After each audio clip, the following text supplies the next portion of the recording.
Une phrase, une seule phrase aurait pu détruire sa vie.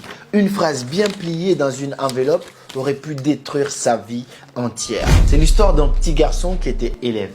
Il était en classe, mais il était considéré comme étant très têtu. On disait qu'il n'était pas fait pour faire des études et tout le monde se moquait de lui. Ses amis, les professeurs, les encadreurs, tout le monde pensait qu'il n'était pas du tout fait pour faire des études, tellement qu'il était têtu. Et finalement, il fut renvoyé de l'école. Avant d'être renvoyé, on lui a remis une lettre qu'il devait donner à sa mère. Ce sont ses encadreurs qui ont donné cette lettre pour qu'il donne à sa mère. On lui dit, rentre à la maison, ne reviens plus, mais donne cette lettre à ta mère. Ne l'ouvre pas, donne juste à ta mère. Le petit, il rentre à la maison, il est inquiet, il voit sa mère, il dit, maman, j'ai été renvoyé de l'école. Il était un petit peu triste. Il dit, par contre, on m'a donné une lettre que je devais te remettre. Sa mère récupère la lettre, elle s'assoit avec son fils, elle ouvre la lettre, elle commence à lire. Pendant qu'elle lisait, les larmes commencent à couler. Elle pleure, elle pleure. Et le petit garçon, il est inquiet, il dit, mais maman, mais qu'est-ce qui se passe? Pourquoi tu pleures? Il dit, non mon fils, ne t'inquiète pas. Sur cette lettre, il est écrit que tu es beaucoup trop intelligent pour cette classe et finalement, tu n'as pas ta place dans cette école. Donc, tu vas devoir continuer à étudier à la maison, mais ne t'inquiète pas, je serai là pour toi. Donc, il a fait comprendre au petit que le petit était un génie, mais qu'il était trop fort pour cette classe. Il fallait que lui, il fasse ses études à la maison. La dame a bien encadré son enfant, elle lui a mis tout à sa disposition pour que l'enfant puisse faire ce qu'il voulait. Quelques années plus tard, le monde entier, le système éducatif ne savait pas qu'il venait de mettre à la porte l'un des plus grands inventeurs de l'histoire de l'humanité, qu'on appelle Thomas Edison. Thomas Edison fut l'un des plus grands inventeurs qui inventa l'ampoule électrique et plusieurs autres inventions. Quelques années plus tard, la mère de Thomas Edison décéda. Et quand sa mère décéda, il retourna chez lui, il regarda un petit peu beaucoup de papiers qu'il essayait de ranger et il tomba sur cette lettre qu'on lui avait écrite lorsqu'il avait 9 ans.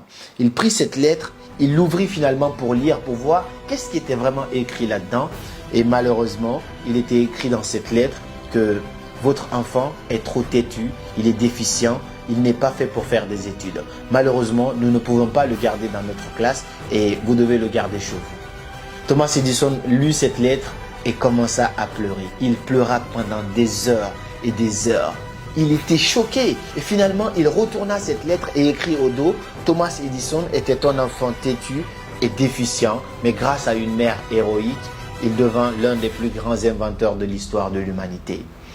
Cette histoire me fait chavirer à l'intérieur de moi parce qu'on se rend compte qu'une seule phrase aurait pu détruire sa vie. C'est-à-dire que si sa mère lui avait dit ce qui était écrit dans cette lettre, l'enfant n'aurait jamais cru qu'il était un génie. Jamais il aurait imaginé qu'il était un génie. Mais juste en modifiant cette lettre, en ne disant pas cette négativité à ce petit enfant qui est censé grandir, l'enfant s'est permis libre d'imagination et a vraiment pu montrer son génie. Cette histoire me rappelle l'histoire d'un ami à moi, d'un camarade de classe qui s'appelait Tanou, je dis même son nom, qui était considéré comme étant têtu de tout le monde. Mais lui aussi, grâce à des parents formidables qui l'ont fait comprendre que voilà, peut-être que c'était pas fait pour lui les études. Aujourd'hui, il est un grand commerçant et homme d'affaires. Le problème dans toutes ces deux histoires, c'est le système éducatif. Je n'ai absolument rien contre les études, mais moi je fais des études, je suis encore en master. Mais le problème avec le système éducatif, c'est qu'on essaye de juger tout le monde dans un même bateau en oubliant qu'on n'est pas tous pareils et qu'on n'est pas forcément censé être bon dans la même chose. J'aime bien rejoindre l'idée de Albert Einstein qui dit que